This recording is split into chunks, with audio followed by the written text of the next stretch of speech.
Gail Showalter, and you are an author and a specialist in single moms. Tell Yes. me, oh, good. Tell me what that means. First, I was a single mother myself Uh-huh. with three small children at the time, and I raised them for 16 years.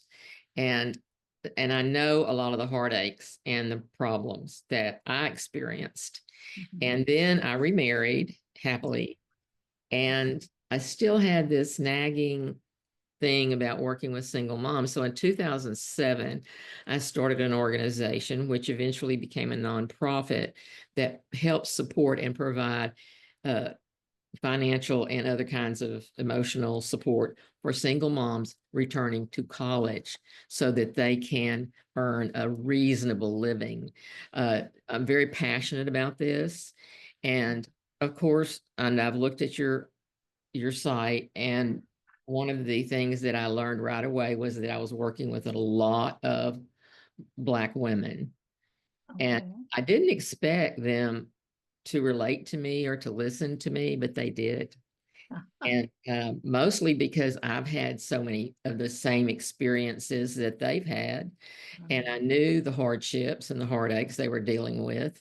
But then as I learned that the most of them needed some higher education or some sort of skill, because that was the common thread. It didn't matter what race they were, uh, what background they had, what socioeconomic level they were in. What really mattered was whether or not they could go to work and earn a reasonable living to support their children.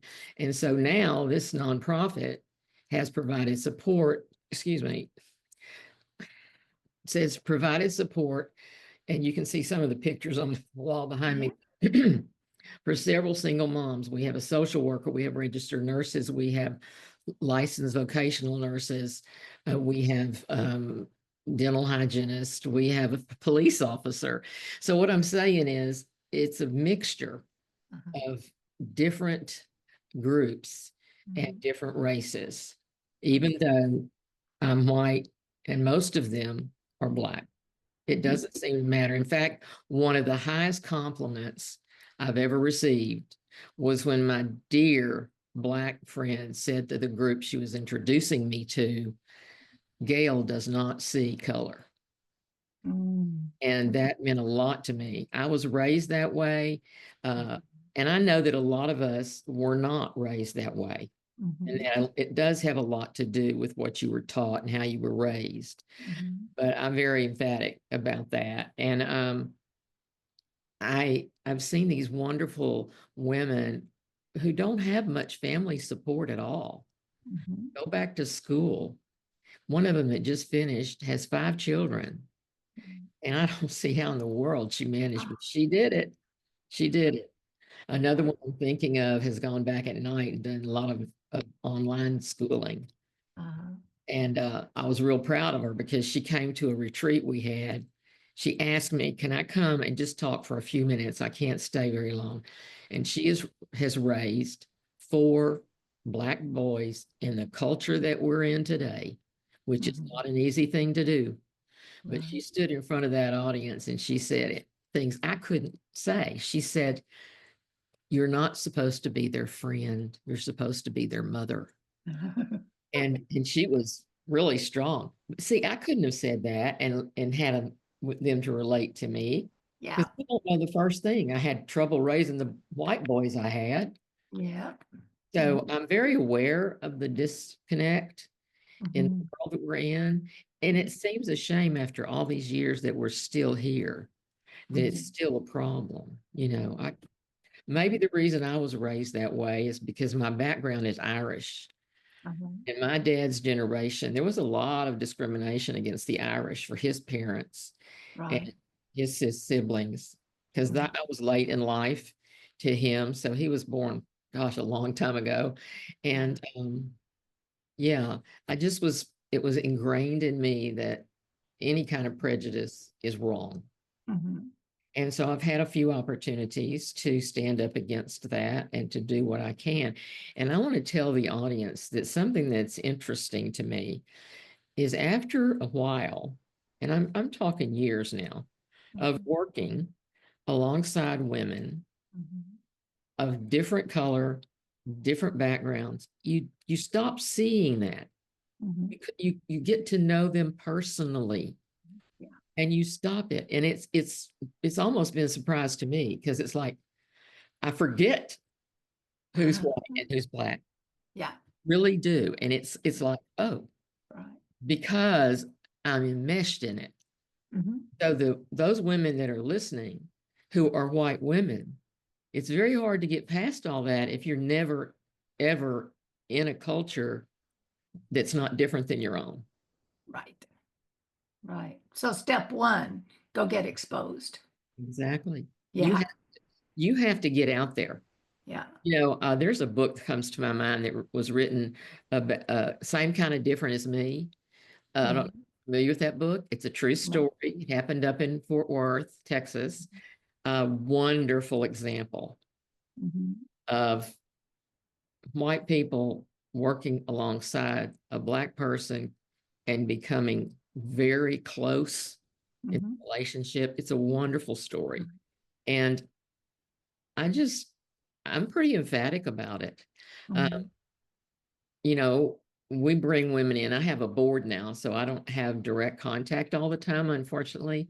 But when they say they have a new person, we don't go into whether that person is Hispanic, black, white. We just don't, that's not even part of our nature. It's just not part of any of it. Right. Yeah. And I'll tell you what, I tell people this all the time.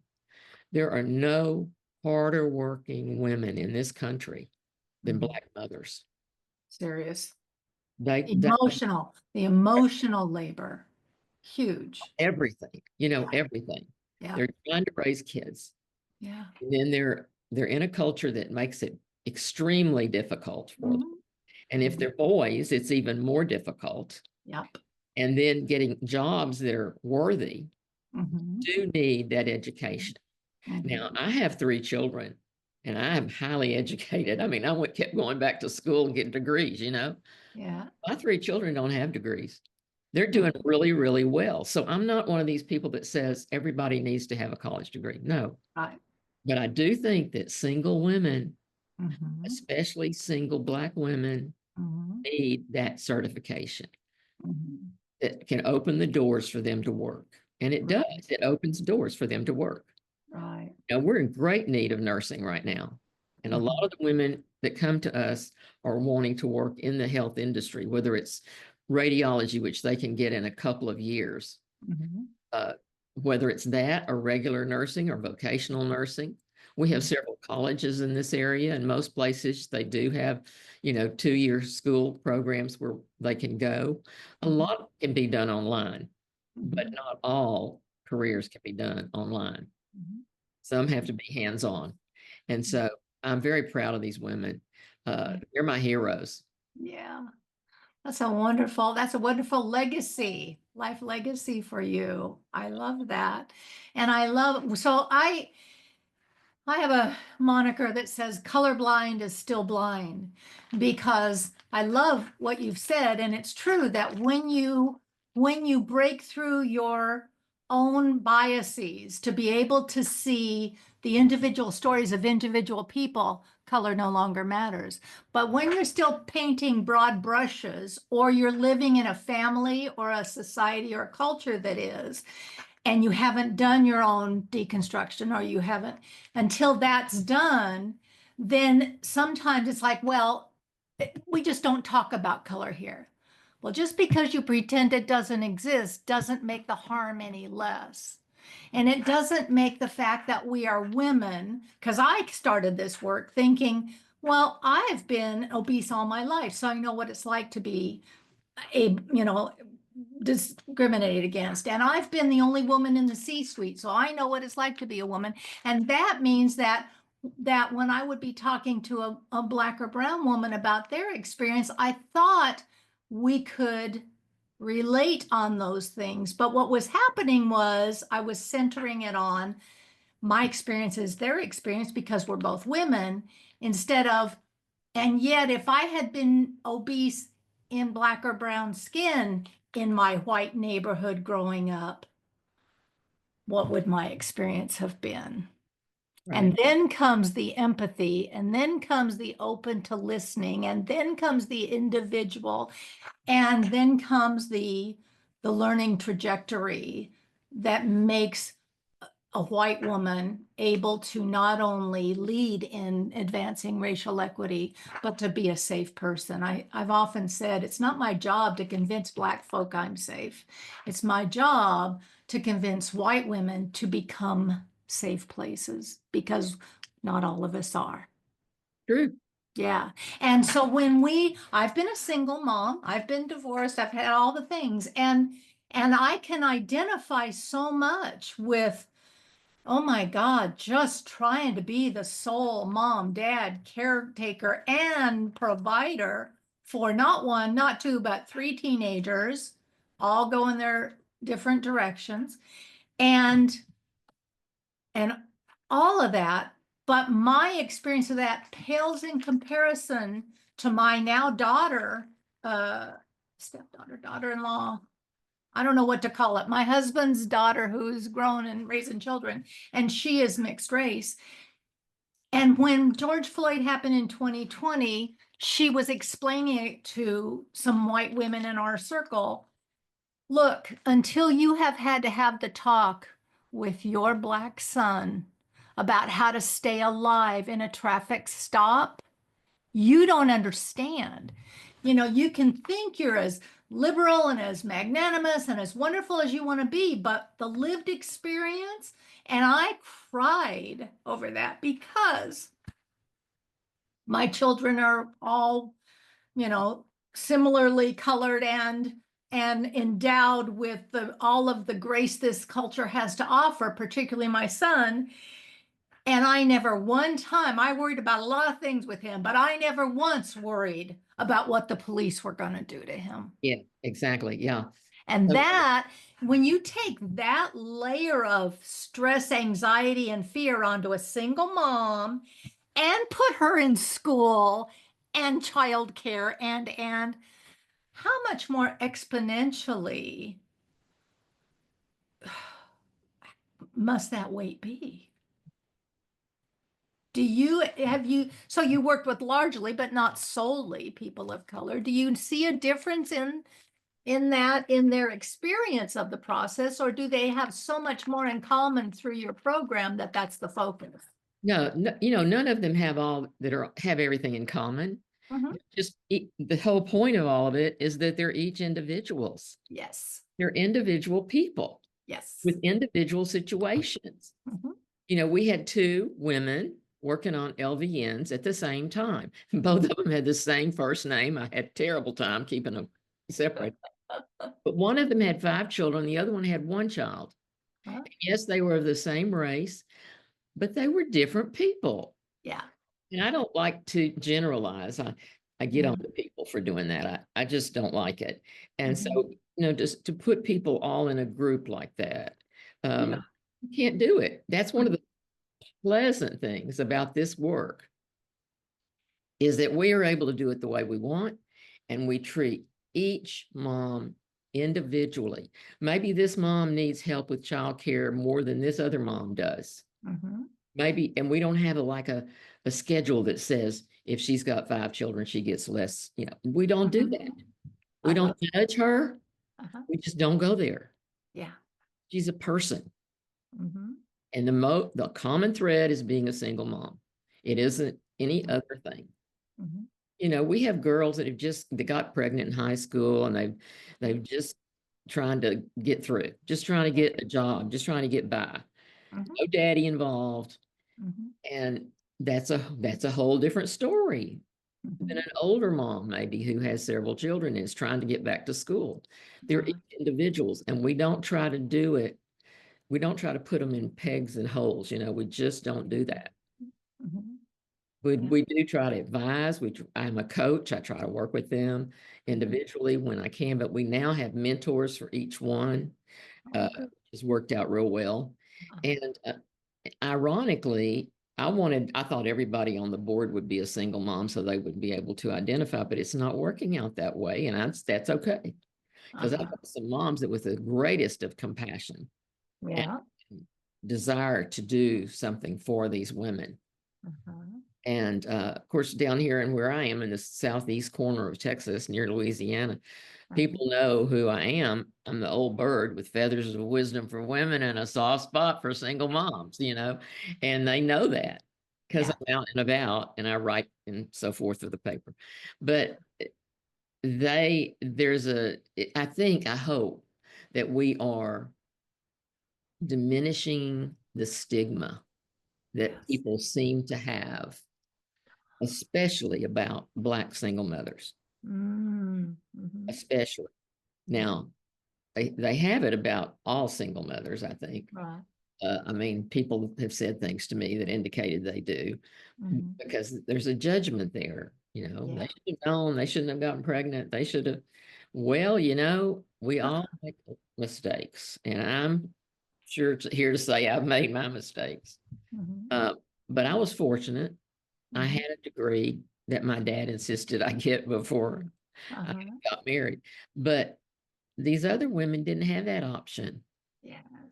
Life happened and no telling. Some some of them came out of abusive homes, and Mm-hmm. Yeah. one of them has a story. Mm-hmm. And we listen to their stories. Yeah. And if they have a flat tire, we help them. They Mm-hmm. can't get to school if they have a flat tire. You That's so know, great. Yeah. and if they uh some of them have loans and we've tried to help with that. Sometimes we're able to, Mm-hmm. but we're trying to make it in other words, we're giving them a safety net. We're giving them a Yep. support system that a Yes. lot of them have not gotten. Right. And they're from families, in some cases, not generalizing, in some cases, they're from families don't really want them to go back to school. Mm-hmm. They don't see the value in it, or maybe they don't want them to become smarter or more educated, Yeah. something. So you see that happen too. Yeah. Um, Yeah. but that's not fair. Right. We really try to be fair about all of it. Yeah. That is so different. And so how did your board evolve from that? Wow. Oh, it took years, Yeah. and people that I knew and people that they knew. And Uh-huh. so I mean, I started getting older and Mhm. not well and not being able to handle everything. And so I was trying to find people who were interested. And I did have some support women who I was on the radio and people heard me on the radio. Okay. And so that garnered some attention. Mhm. In fact, I'll tell you a quick story if you have time. Okay. One of my radio spots was about the pictures in our churches Mhm. and the pictures of Jesus in our churches. And I said on this particular day, and these are real brief little 1 minute spots, I said, if you have one of these pictures of a blue-eyed Jesus with, light brown hair in your church, take it down. I said, Jesus was not blue-eyed and Uh, he was dark skinned. And I had right after that day, I had a lady call me. I don't know how she found my number. She called me and she was a Black American and she was crying. And she was so touched because I had said that. And I thought that's so nothing, you mhm. know. Mhm. But the truth of the matter is we have this image Yeah. how we think things are Yeah. or were. Yeah. Or ought to be. Yeah. Ought to be, yeah. You got to make Jesus fit into your community. It just Right. doesn't, it just doesn't Right. work for me. So where was I going with that? The How- board evolved over hearing me on the radio. A lady came forward. She knew somebody that I knew. She said, I want to find out. And so now she's the president of the board. And she Okay. was a single mom. Good. And she's a realtor doing really well. And so Uh-huh. she's the president, but we have a young woman who's a technology guru that handles all of our technology. She came along, and then a couple of very prominent women in the community that know everybody are Mhm. involved with us. And it's been a pretty divinely driven process. Mhm. We have a Black single mother on our board. You know, Okay.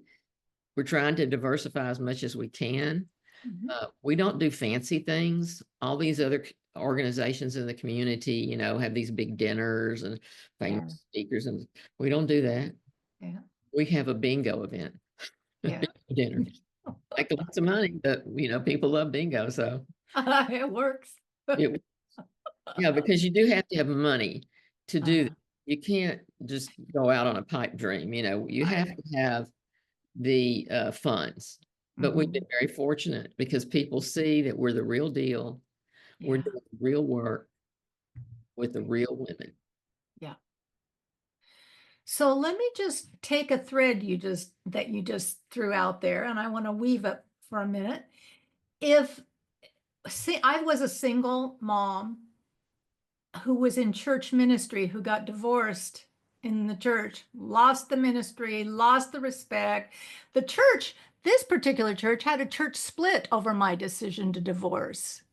They didn't understand the 20 years of domestic violence that led up to that, nor did they think that that was biblical grounds. Oh, And so I had 3 children to protect, and I ended up with a permanent restraining order against this man, but still stayed in hiding until he died 3 years ago. I stayed in hiding. That restraining order restrained me, but it was essential. But the church's horrible response to single mothers and divorced women speak to me. you have opened up Yes, ma'am. a can of worms. I could go on for another podcast. Yeah, Fine, we'll one start of the now. things I started learning. I did some homework. Yeah. 9 out of 10 single moms in the United States don't go to church. Yep. Say, okay, why is that? Well, you walk into a church and everybody's paired up, and the minister speaks to them. And very few ministers that I've worked, and I love some of them. I've worked with lots of ministers. I mean, I love them, but they don't get it. They've never been associated with a divorce, or they've never gone through it. They weren't raised by single parents or whatever, and they just don't get it. Mhm. And so I did start a class. I'm from a very open-minded congregation Uh-huh. that's pretty unusual in this area. And it's just a whole different world than any of the fundamental churches. But Mhm. um, I had a class for single moms. Mhm. And so I had women that were Catholic coming from another denomination. I had Methodist. I had a mixture. Mhm. And I had some Black women coming in. Mhm. And I think I introduced the first Black person that was ever baptized in that church. I just, I was, you know, Mhm. I I find it very troubling Mhm. what's happening in the country with churches right now. Mhm. After COVID, it's just awful to see the disintegration in our Mhm. congregations.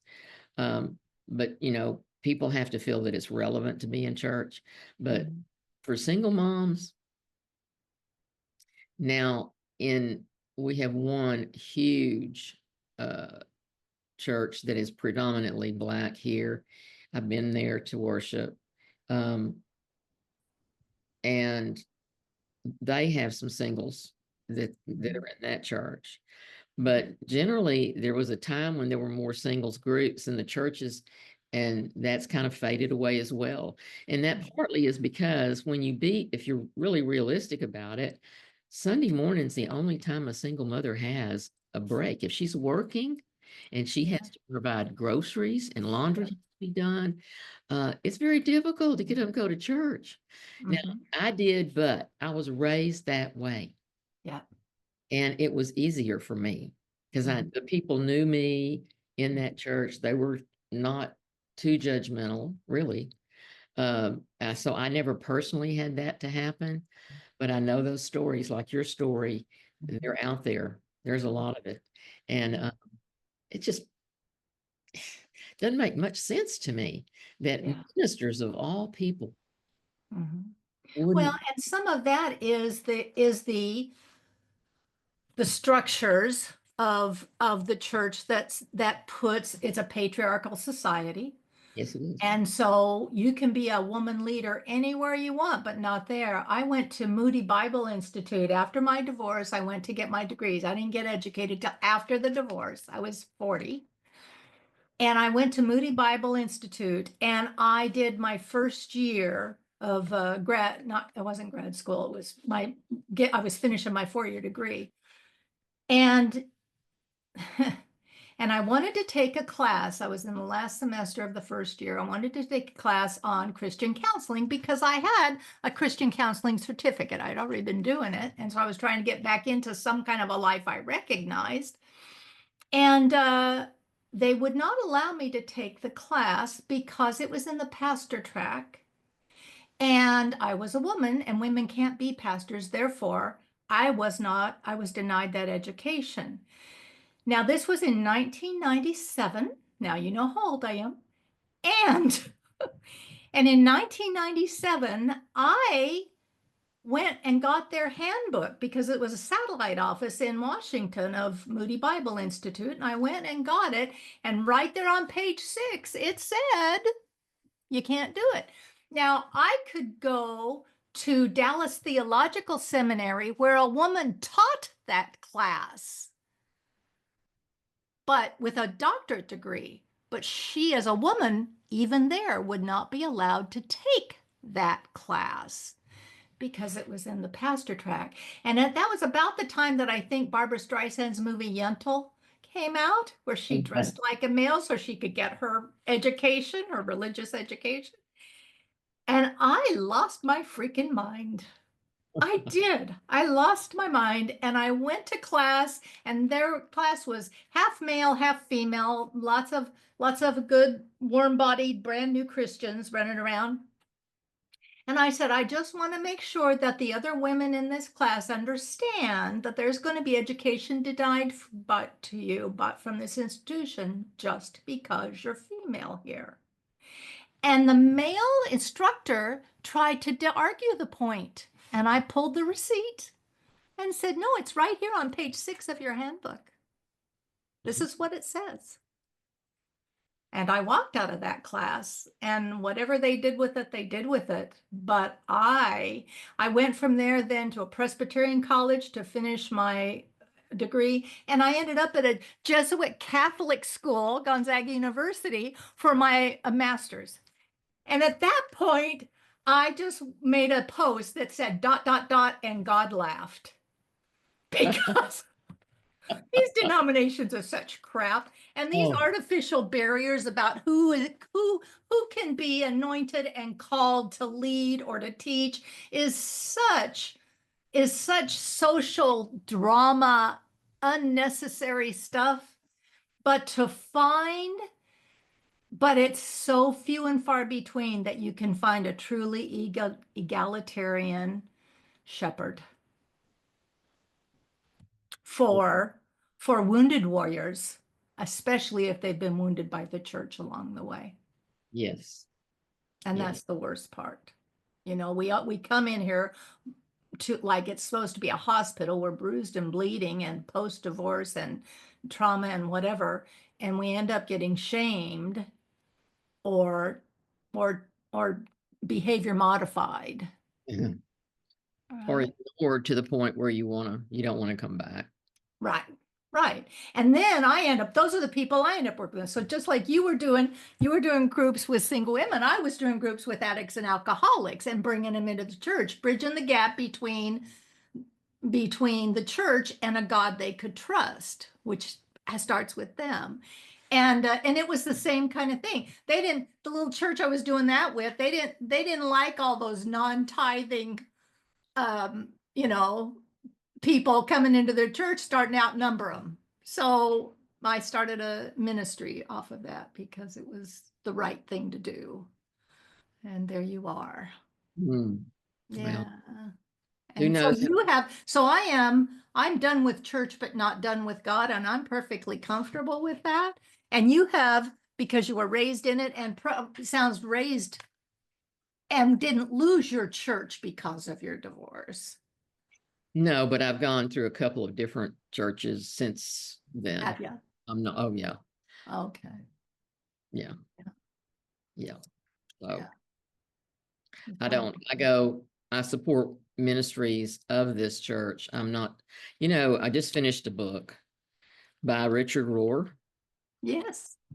Yeah. Uh-huh. Uh, called Eager to Love. And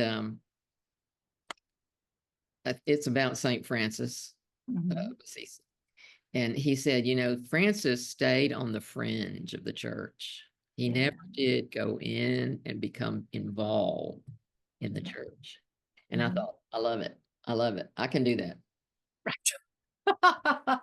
Yep. I sit in the back row. Easy exit. Don't get involved in all the politics and all the this and that. Mm-mm. Yeah. So what would you say to single women out here, 9 out of 10 of them who are not church? How do they, how can they reconnect, not with the church, but with a God they can trust? What's their path?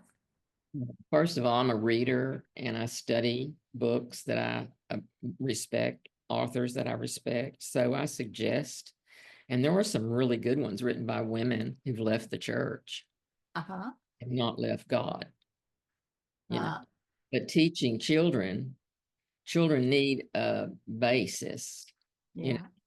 who was Jesus and what does he mean to you in your life and what difference does he make? Mm-hmm.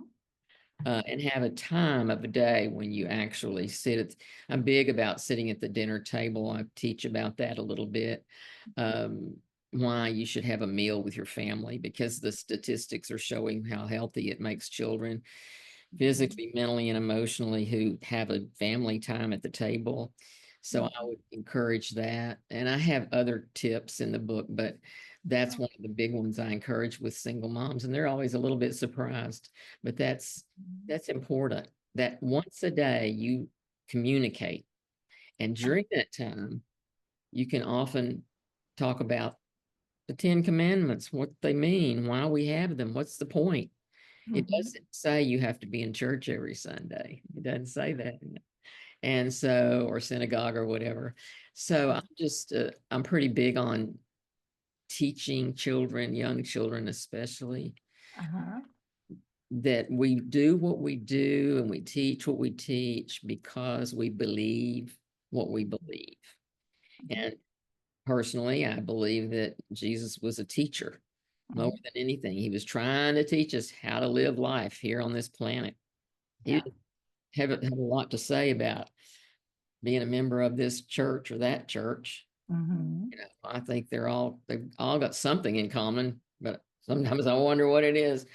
But yeah, that's my advice regarding that to single moms. But routines, you need to have some routines in your life, and that one routine, whether it's some people pray with their kids before they go to bed.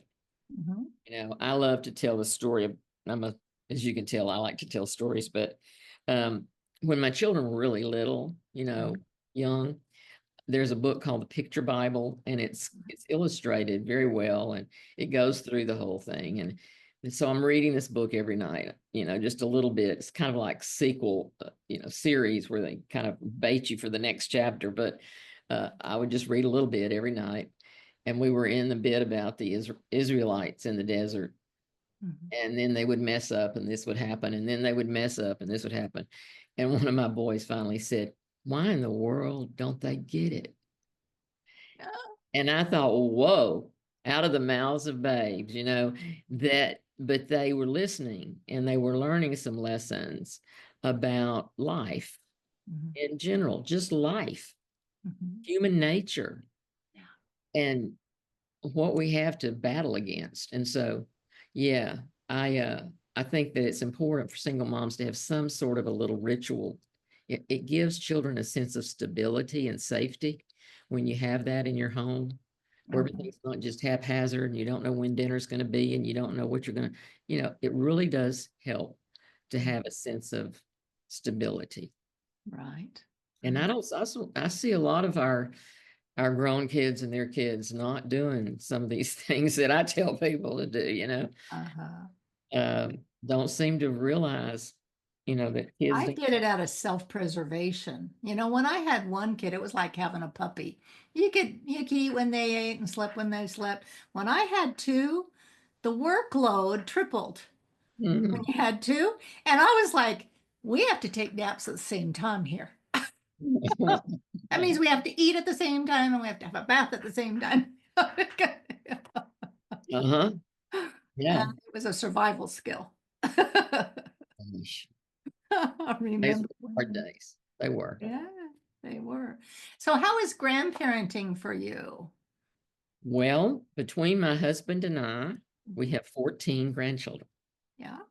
Some are in Norway, some are in Alabama, some Uh-huh. are in Texas, some are in Mississippi, and it's Mhm. just a juggling act, And Yeah. some that we see frequently and some we don't see frequently at all. And so everybody, like I said earlier, each one's an individual and they're all different. Yeah. They have a different path to go on, even though I love to see, well, I don't love, I'm jealous to see people with their family pictures and everything looks so perfect. I How know. many of those family pictures? We Yeah. don't have that. Yeah. It's definitely not the Brady Bunch. And I do not try to get them to get along with each other. I Yeah. just do what I can do when I can do it, and we just float along. Yeah. Yeah. If you don't learn anything in this life, you learn how to flex. That's That's right. right. And I You think better. that's You I better. think that's what single mothering teaches you, you It- know? Yeah. And if you don't survive. I mean, Right. crash and burn. Yeah. Yeah. Yeah. You just every day is different for sure. Yeah. So you write now? Oh, yeah. Yeah. Tell I read, me. I read a lot when I was single Uh-huh. and began to think, I could write these stories. Mhm. And so I started doing that. I got my first thing published in 2000 in a Mhm. magazine. Very fortunate. And that helped propel the future ones. And I Mhm. put a lot of experiences into story form. And then eventually it got into a compilation of a book. And this last summer, Morgan James picked it up to publish it. So I'm pretty excited about that. Cool. And what's it called? Living, learning, loving. Oh, I love Well, that. it's full of lessons, full of insights. And I bare my soul. I tell people things I probably shouldn't tell them, but at this age, I don't care. Right. Well, Um, and that's what makes good writing. If it doesn't hurt, it's not good. yeah, I've had Yeah. women say, it made me cry and laugh. So I thought that was pretty good. That's a handful. Yeah. And so if we know people or have people, since I'm past childbearing age, but I certainly have a lot of them coming through at a million stages. We've got 18 grandchildren between You us. beat me. I didn't And know. if I don't know we what ever, if date. we ever could get a family portrait, I've laughed because I've said we would have one of everything in this country in the picture. Yeah. So Well, yeah, that's what I tell people. yeah, Yeah. When we got yeah, married, I told the pastor, I said, look, you're going to have one of everything in this group. yeah. Everything. If you have a bias, check it at the door now because That's right. yeah. Yeah, sure. Absolutely. So if I have someone who is single parenting and stuck without a support system and in Southeast Texas, what would be their steps to learn what to do? Well, there is a website called singlemomsempowered.org. Okay. And that is one that they can go to where there's actually an application. Okay. Now, if they want to read some of my stories, I have some free downloads on Mhm. my website, gailshowalter.com. Mhm. And I'm doing a memoir on my religious reorientation. I wouldn't Oh, call it deconstruction, but it probably is. That's on my blog, but they can get to that from my website. okay. I'll go find that blog. I'm interested in that. Oh, it's mostly written for my grandchildren, Yeah. so that they will have something about why I think the way I do. Mhm. I don't think the way other people do. You've read Richard Rohr, you know. Did. I did. Yeah. Yeah. And it's funny because my husband and I, we just married in 2022. So not my first rodeo. And we blended families, and we did a year of a legacy. We started Life by Design and did legacy projects for people our age who had estranged children. And we're Oh, trying to figure out, because that's common, more common than oh, anybody yeah. wants to admit, right?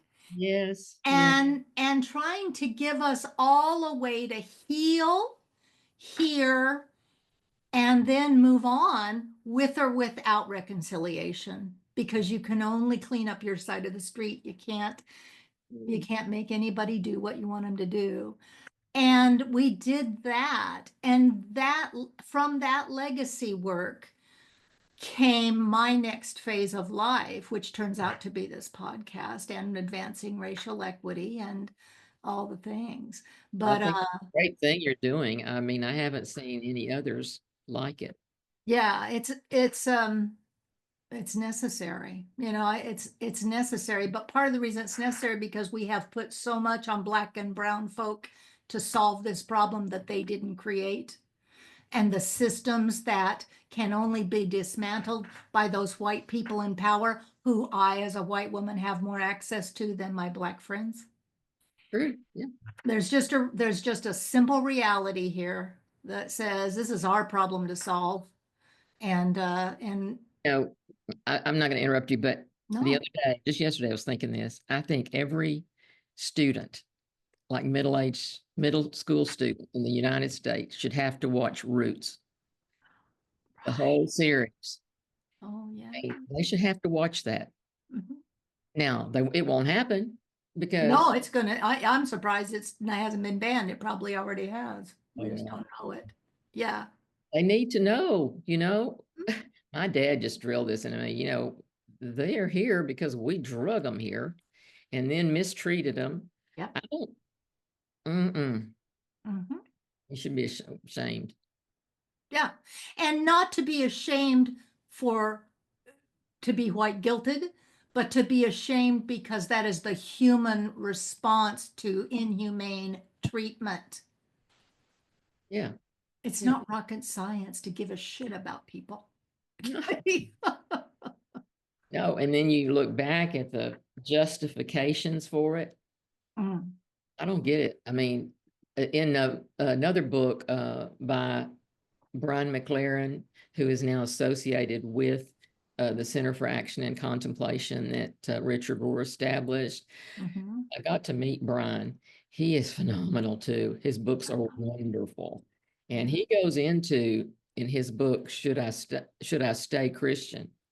He goes into the history that by the time you read all the history, you're going, maybe I shouldn't, Mhm. because we're not taught that. We Right. don't talk about what has happened through the years, what Christians have done and Yeah. justified doing. Right. Right. Yeah. Well, and I'm not even going to use the word afraid. It We're seeing in real time some of the manifestations of those things that we didn't know. What Christian in their right mind would treat a neighbor that way? So it's a whole different ball game.